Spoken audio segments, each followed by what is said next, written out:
So this is what we basically talked about. I've told my daughter so many times about keeping her hands so high. You just can't load that way. It's impossible to load that way. You don't see anybody load that way. And the test that I did with her last night is I basically had her kind of standing here, right? This is Mina standing here. This is her legs or whatever, right? There's her big bobblehead right here. Oops, sorry about that. This is her big bobblehead right here, right? And what I asked her to do is, reach out with both hands and push, and I got into kind of a loaded position and asked her to push in this direction, push. And when she pushed and I was loaded properly, all of this kind of spun around. Everything got spun this way. The whole body got spun.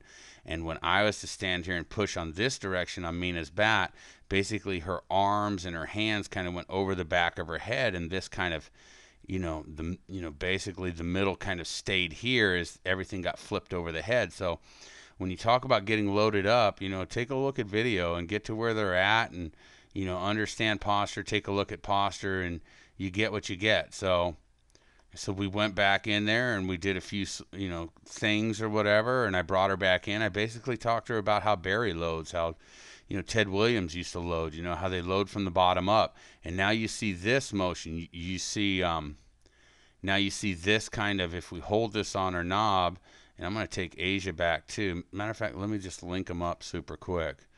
The thing about it is why I like keep bringing Asia up here. I already told you one of the reasons, but you just tell me. You tell me some kid's out there hitting 500.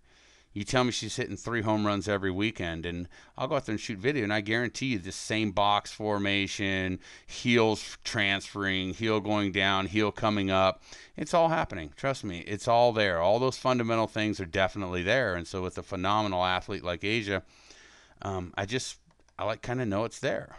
I have no idea. So I'm taking it back because that lifting type motion that we see Mina do from this part here, and we basically have that red dot right on the end of her knob. And so we'll do that with Asia too. We'll put that dot there and we'll take them forward, and let's see what type of, loading type formation. You see Mina's hands going up a little early, maybe, but you see the same thing. You see Asia starting to lift that box up.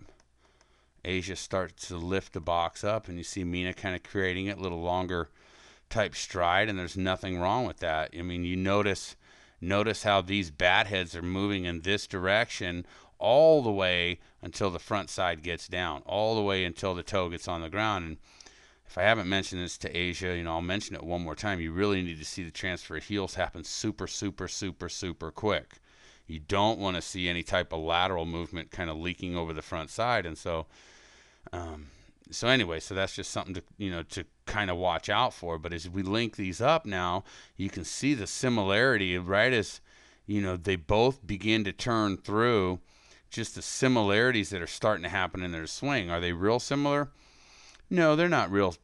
I mean, they're pretty similar. Don't get me wrong. Are there some things Mina needs to do better? Yeah, she needs to get this better. She needs to get this as the front toe gets on the ground. She needs to get this set up. She needs to maintain that setup, which means take this and get it here. Get it better over the front side. Get better kind of centered here as the rotation begins. And I'm trying to put that right between her heels there. And as she turns through, you notice how she gets really centered. Now, so does Mina, and I did give her credit for that.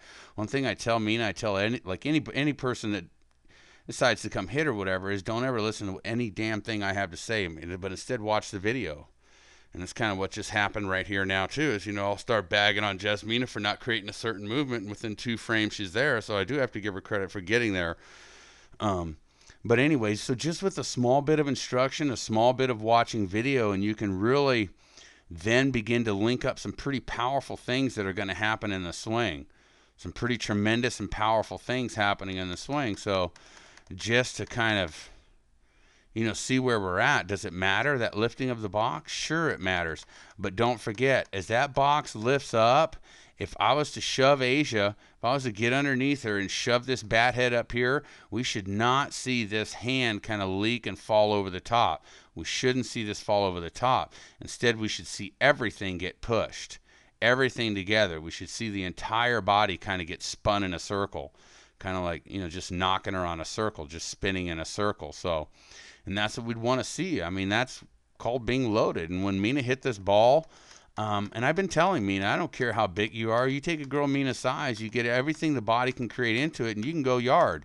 I'm going to tell you right now, you can go yard.